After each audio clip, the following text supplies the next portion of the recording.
Bismillahirrahmanirrahim. Assalamualaikum warahmatullahi wabarakatuh. Bismillah, walhamdulillah, wassalatu wassalamu ala rasulillah Muhammad ibn Abdillah wa ala alihi wa sahbihi wa man tabi'ahudah wa wala, amma ba'd. Saudaraku kaum muslimin wal muslimat, wassaimin wassaimat, dimanapun saudara-saudara berada, insyaallah semuanya dimuliakan Allah Subhanahu wa taala. Alhamdulillah, menjelang akhir bulan Ramadan ini kita masih diberikan kesehatan, panjang umur, dan bisa merasakan keindahan dan kenikmatan ibadah puasa. Saudaraku kaum muslimin, pada kesempatan kali ini saya akan mengangkat sebuah tema makom umat Nabi Muhammad ketika berpuasa itu hampir selevel atau sejajar dengan makomnya Nabi Musa ketika beliau berdialog dengan Allah Subhanahu wa taala. Saya di sini mencoba membuka kitab yaitu Durratun Nasihin, di mana di sini ada riwayat ya.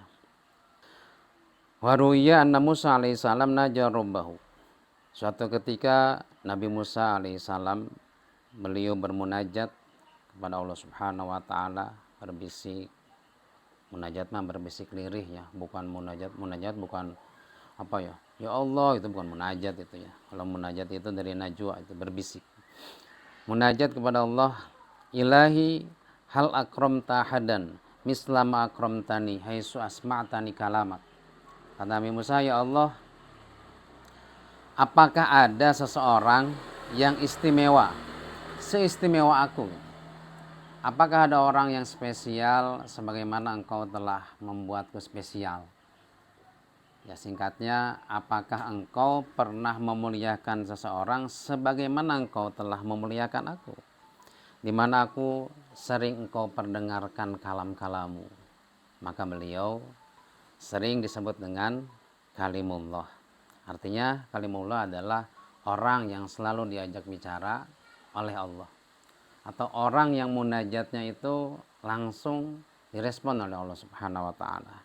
Itulah keistimewaan Nabi Musa. Kalau Allah Ta'ala, lalu Allah menjawab, Ya Musa, inna li ibadan ukhrijuhum fi akhiriz zaman fauqrimhum bisyahri Ramadan wa anna akunu aqraba ilaihim minka. Wahai Musa, maneh ulah geer heula, jangan geer dulu, karena sesungguhnya aku memiliki hamba-hamba yang kelak akan aku ciptakan, akan aku lahirkan di akhir zaman. Fauqrimuhum bisyahri Ramadan, dan akan aku muliakan mereka dengan satu bulan yang istimewa, satu bulan yang sangat-sangat mulia, yaitu bulan Ramadan. Dan ingat, wa anna akunu aqraba ilaihim minka, dan aku dengan mereka itu lebih dekat ketimbang kedekatan engkau dengan aku. Kenapa? Fa inni kalamtuka wa baini wa bainaka sab'una alfa hijab.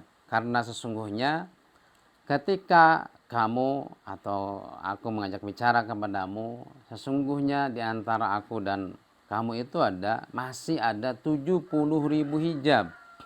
Ya, 70.000 hijab. Jadi masih terhijab Nabi Musa itu ketika berdialog dengan Allah itu. Enggak langsung. Tapi itu pun kita sering dengar beliau tersungkur. Nah, fa'ija somat ummatu Muhammadin, akan tetapi ketika umat Muhammad yang aku akan keluarkan nanti akhir zaman itu berpuasa dan bibirnya putih, kemudian kulitnya pucat pasi, kuning, arfa'util kal hijab, aku akan mengangkat seluruh hijab, sehingga antara aku dan mereka nyaris tidak ada jarak sedikit pun. Nah, itulah. Ya. Maka terlebih di waktu iftar, Maka ya Musa, tuba liman atosakibduhu wa ja'abatnu fi Ramadan, maka beruntunglah, berbahagialah bagi orang yang mengosongkan hatinya, melaparkan perutnya di bulan Ramadan. Fala ujazihim duna liqai, maka tidak ada balasan bagi mereka selain berjumpa denganku, bertemu denganku. Itu selaras dengan hadis lisoim farhatani, farhatun indal iftar wa farhatun indal liqai rabbi. Ya, jadi makom kita ketika berpuasa itu ya beranikan saja, itu lebih tinggi dari makom Nabi Musa ketika berdialog dengan Allah, karena Nabi Musa masih ada hijab. Tapi ketika kita berpuasa, kata Allah, nyaris tidak ada hijab.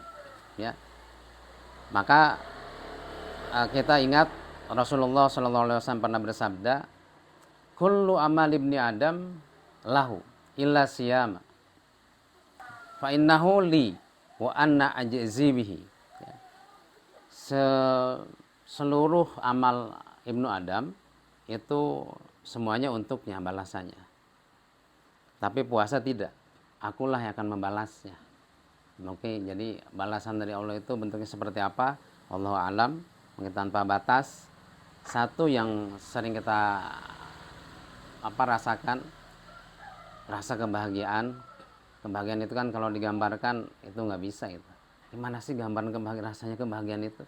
Ya nggak bisa diungkapkan, nggak bisa ditulis. Nah itulah mungkin yang dimaksud dengan kata ulama, bertemu dengan Allah ada rasa kebahagiaan yang tiada tara. Meskipun ada ulama juga yang menafsirkan hadis tersebut, nantilah ketika kita masuk ke akhirat, masuk ke surga, berjumpa dengan Allah di akhirat nanti. Itu saja mungkin yang bisa saya sampaikan, mudah-mudahan bermanfaat. Kurang lebihnya mohon maaf. Hadanallahu wa iyakum ajma'in. Wassalamualaikum warahmatullahi wabarakatuh.